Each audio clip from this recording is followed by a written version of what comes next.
Hey there, it's Olivia Savannah here from Olivia's Catastrophe, and today I'm here to give you another unhaul. I've been doing these a lot lately, but I've really been cleaning through my collection and just cleaning it right up. So today I've got some books that I've read and didn't like enough to want to keep, but I've also done something where I went through my whole physical TBR and looked up every single book on Goodreads. I checked the synopsis and I checked reviews for the books, and judging from those I picked off some that I do not have any interest in reading anymore.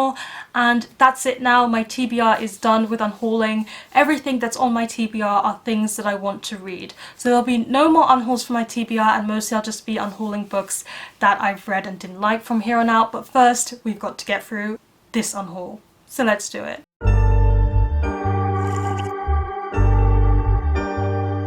The first book I'm unhauling is A Little Life by Hanya Yanagihara, and I've still got about 200 to 150 pages left of this, but I thought I would include it in this unhaul because I am definitely never ever keeping this book. I'm not even going to give it to anybody that I know. It's going straight to the donation pile. I hate this book with every fibre of my being. There are a lot of reasons why I hate this book. I think it's awfully problematic. I think it's absolutely ableist, and if you're disabled, I just urge you not to read this book because it's just absolutely horrible. And I am planning to do a rant review where I will go into all of the reasons why I don't like it. I'm planning to have a spoiler-free section at the beginning, but I've been keeping track of page numbers and I have things that I want to say, so I'll also have a spoiler section at the end to really dig deep into why this book is awful and why I don't recommend it to a single soul. And that's all I'm going to say here, because I'm definitely going to have things to say in my wrap-up, and I'm definitely going to have things to say in that rant review, and yeah. I have a lot of emotions about this. But yeah, as soon as I'm done with this, as soon as I film that rant review, this book is going. The next book I'm going to unhaul is A Deadly Education by Naomi Novik, and this is a beautiful Illumicrate edition. It's gorgeous, it's got sprayed edges under the dust jacket. It looks absolutely like fantastic, but I'm not going to read it. I just have to be honest with myself. I think when I was unboxing this one in the actual video, I talked about how I was unsure about this book and it wasn't actually one I wasn't sure if I wanted to read it, because I definitely didn't like Uprooted and it really was not my kind of thing. So even in the unboxing I was like, I'm not sure about this book. And reviews have come in, and the more I hear about it, the less I'm interested. And every time I reach to pick it up, because I've been meaning to just pick it up and get it over with, I just feel like I don't want to read it. So I'm just going to pass this on to someone who's going to like having this beautiful edition a whole lot more than it fermenting on my shelf and never being picked up and never being read and never being truly appreciated for the beautiful book that I'm sure it is for the right reader, just not for me. I have a graphic novel, which is Swamp Thing by Maggie Stiefvater and Morgan Beem. If you gifted this to me, I want you to know that I really appreciate it nonetheless, because I still wanted to read this one. So I'm glad that you gifted it to me. I'm basically talking to Hannah here. Thank you for gifting it to me, but unfortunately I don't want to keep it because I didn't really like it, which was a shame. I was really hoping that because it was Stiefvater it was just going to be up my alley, but I don't know why I thought that, because I have read Stiefvater books that I don't like before. Just because she wrote one of my favourite series ever doesn't mean I'm going to love everything that she's written. And in this one the main character just really didn't work for me. I thought he was not even... It wasn't even a problem that he was unlikable. The problem was that he was unlikable, but I feel like the author wanted us to like him and see him as likable, but he just really isn't.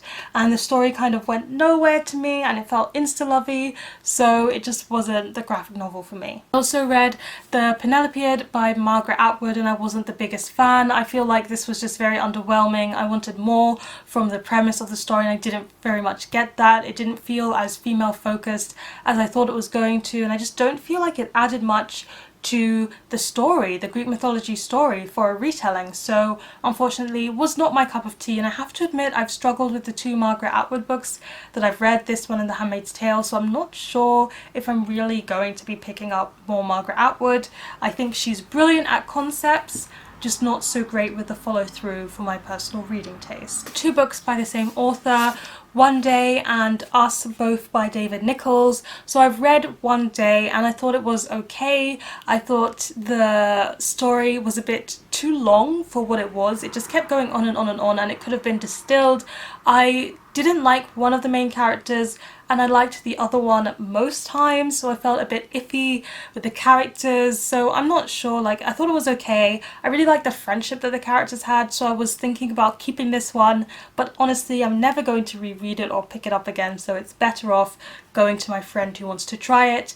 And because I didn't particularly like that one enough, I don't feel a need to read Us by David Nicholls, which was waiting for me on my TBR, and the premise of it just didn't sound like my kind of thing, and seeing as I didn't love the other book by him, I don't feel a need to give this one a go anymore. This one I mentioned recently on my mid-year book freakout tag, and that's The Fowl Twins by Eoin Colfer. Again, if you gifted it to me, thank you, because I did really want to give this book a try, but unfortunately I was just very disappointed in it. I didn't like where the story went. I think it was trying too hard to be a carbon copy of the original Artemis Fowl series instead of doing its own new fresh thing. So because it was so disappointing, I'm not going to be continuing on with the series, and if I'm not going to continue the series, I don't need to hold on to the first one for no reason, when I think a child could be very happy to stumble across this in the secondhand bookshop. I'm also getting rid of The Scarlet Letter by Nathaniel Hawthorne. This one has been on my TBR for the longest time. It's a very old TBR veteran.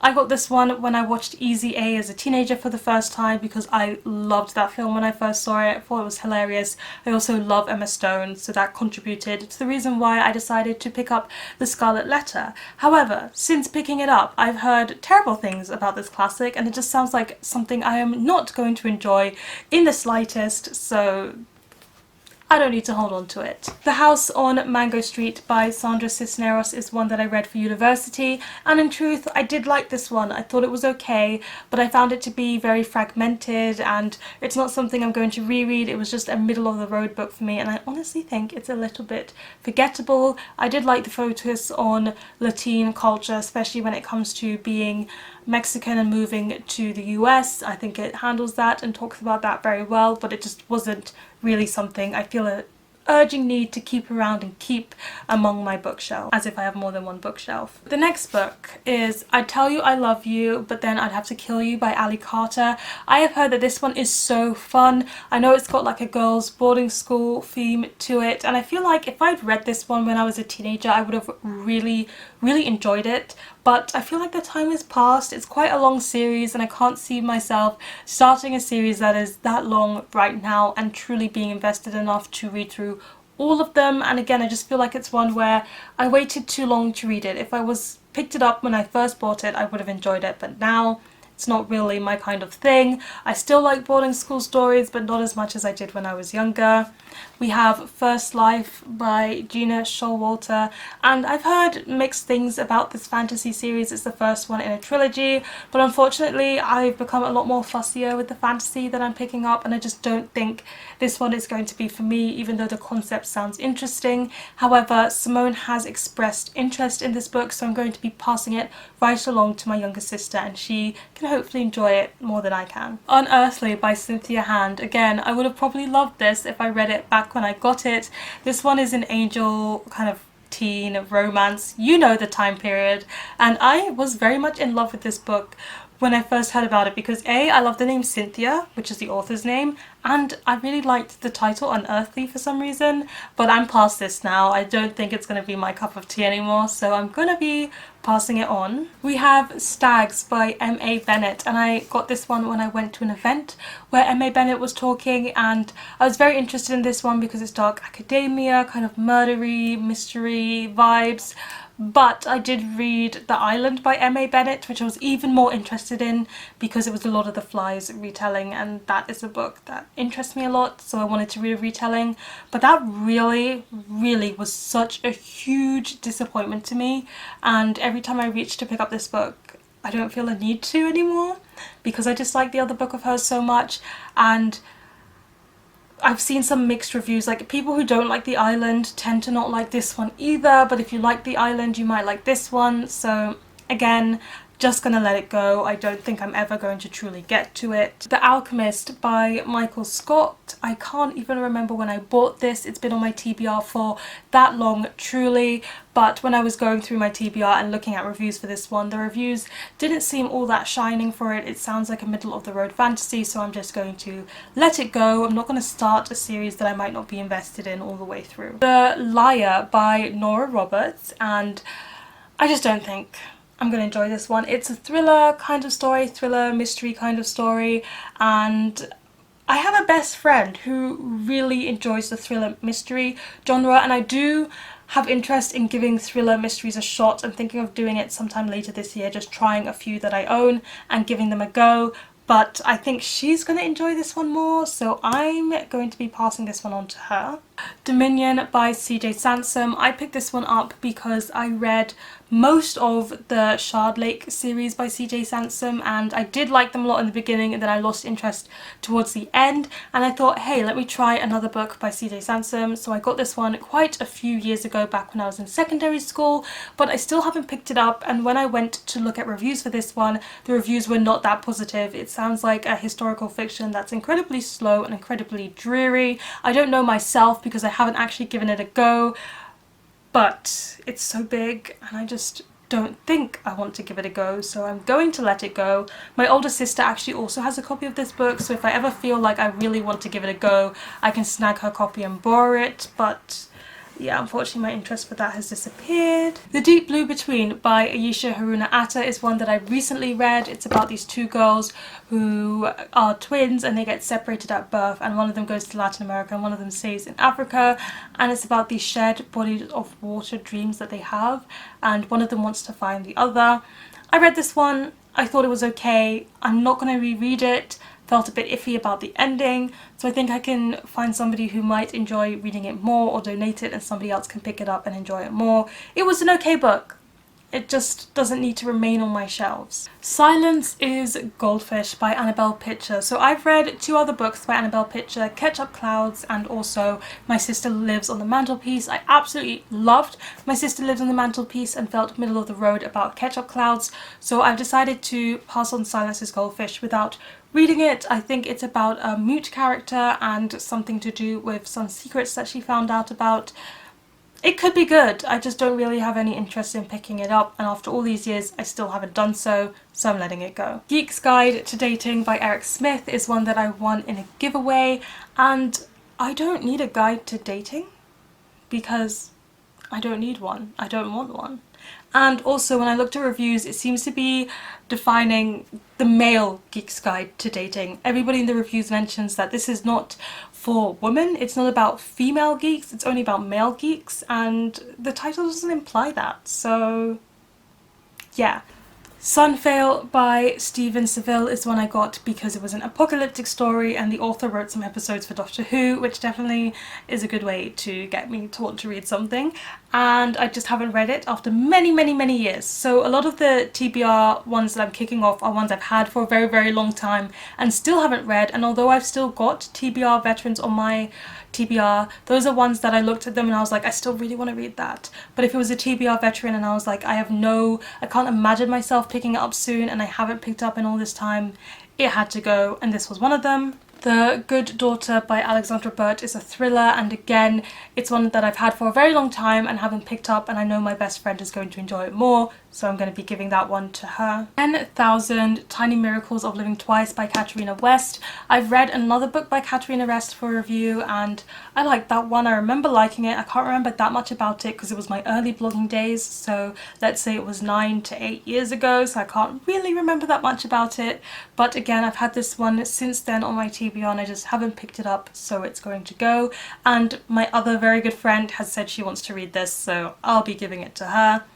And then last but not least we have two Dutch books, and that is Snow Engelen by Suzanne Vermeer and also Dolores Dolly Poppendijn by Thomas Ode Hovold. and these are 2 Dutch books that I got in free little libraries, so I'm just going to, well, not this one. This was just a free book because I bought books at a bookshop. But this one is from a free little library, so I'll just return it there. And these 2 are going because I've decided to approach reading Dutch in a different way. One of my goals for this year was to read more in Dutch, and I've read nothing in Dutch. And I've realised that is because I was reading books in Dutch by Dutch authors. But I've decided what I want to do actually is read books that I've read in English before that are young adult in Dutch. So for example, read Twilight in Dutch or read Hunger Games in Dutch. And I know it's a bit of a dodge because I'm not reading a book by a Dutch author in Dutch, but I think a good way to ease me into reading in Dutch again is to read something that I'm already very incredibly familiar with and is also for a young adult audience, so it's not as difficult as reading adult fiction. I just haven't read in Dutch for so many years that I need an easier place to start, and once I've got through that easier place, maybe I can start looking into reading young adult by Dutch authors, and then eventually adult by Dutch authors.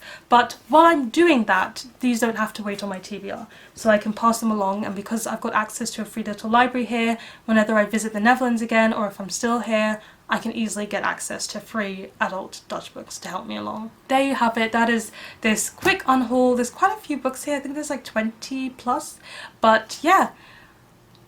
It's good to get rid of books that I don't want to keep on my shelf, especially A Little Life. Goodbye, A Little Life. Thank you so much for watching. Please let me know in the comment section down below. Is there a book that was very popular that you really didn't like? Spill the tea, sis. Tell me. Give this video a thumbs up if you enjoyed it. Hit the subscribe button if you want to see more. And don't you forget to hit that notification bell to be updated every time I have a new video. And you know what they say. Onwards and upwards. Excelsior!